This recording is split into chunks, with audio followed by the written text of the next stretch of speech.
അങ്ങനെ ആദ്യത്തെ ദിവസത്തെ കറക്കമൊക്കെ കഴിഞ്ഞ് നമ്മൾ നമ്മുടെ അപ്പാർട്ട്മെൻറ്റിൽ എത്തിയേക്കുവാണ്. ഇത് നമ്മുടെ ലാൻഡ്മാർക്കിൽ നിന്ന് അധികം ദൂരമൊന്നുമില്ല, തൊട്ടടുത്ത് തന്നെയാണ്. നമുക്കിത് റീസണബിൾ പ്രൈസിന് കിട്ടിയതാണ്. 2 ബെഡ്റൂം അപ്പാർട്ട്മെൻ്റ് ആണ്. ഈ അപ്പാർട്ട്മെൻറ്റ് നല്ലൊരു അടിപൊളി അപ്പാർട്ട്മെൻ്റ് ആയിരുന്നു. കിച്ചണും ഹോളും 2 ബെഡ്റൂമും 2 വാഷ്റൂമും ഒരു കുട്ടി ബാക്ക് യാർഡും ഉണ്ടായിരുന്നു. നല്ല ക്യൂട്ടായിട്ടുള്ളൊരു അപ്പാർട്ട്മെൻ്റ് ആയിരുന്നു. നമ്മൾ ഗ്രൗണ്ട് ഫ്ലോറിൽ തന്നെയാണ് ബുക്ക് ചെയ്തത്. പിന്നെ അവിടെ തൊട്ടടുത്ത് തന്നെയായിരുന്നു ഹീത്രോ എയർപോർട്ട്. അതാണ് ഫ്ലൈറ്റുകളൊക്കെ വളരെ താഴ്ന്ന് എല്ലാ 5 മിനിറ്റ് കൂടുമ്പോഴും ഇങ്ങനെ പോകുന്ന കാണുമായിരുന്നു. ഇങ്ങനെയുള്ള അപ്പാർട്ട്മെൻറ്റുകളിൽ താമസിച്ചാലുള്ള ഗുണം എന്ന് വെച്ചാൽ നമുക്ക് ഫുഡുകളൊന്നും അധികം പുറത്തുനിന്ന് കഴിക്കേണ്ടി വരത്തില്ല. നമുക്ക് സൂപ്പർ മാർക്കറ്റിൽ നിന്ന് ടെസ്കോ, മോറിസൺ പോലുള്ള സൂപ്പർ മാർക്കറ്റിൽ നിന്നൊക്കെ വേണ്ട ഫുഡുകളൊക്കെ വാങ്ങിച്ച് ഇവിടെ തന്നെ പ്രിപ്പയർ ചെയ്ത് കഴിക്കാവുന്നതാണ്. അപ്പം നമുക്കധികം എക്സ്പെൻസ് വരത്തില്ല. നമ്മളിവിടെ 2 ദിവസമായിരുന്നു താമസിച്ചിരുന്നത്.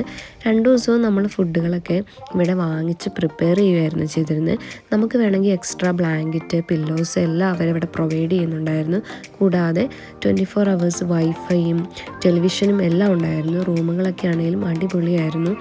നമ്മൾ ഇടയ്ക്കിടയ്ക്ക് ഇങ്ങനെ നമ്മുടെ ഫാമിലിയൊത്ത് ഇങ്ങനെയുള്ള സ്ഥലങ്ങളിലൊക്കെ പോകണം, വേറെ സ്ഥലങ്ങളിലൊക്കെ സ്റ്റേ ചെയ്യണം. അതൊക്കെ നമ്മുടെ ലൈഫ് കൂടുതൽ സന്തോഷവും സ്ട്രെസ്സൊക്കെ കുറയ്ക്കും.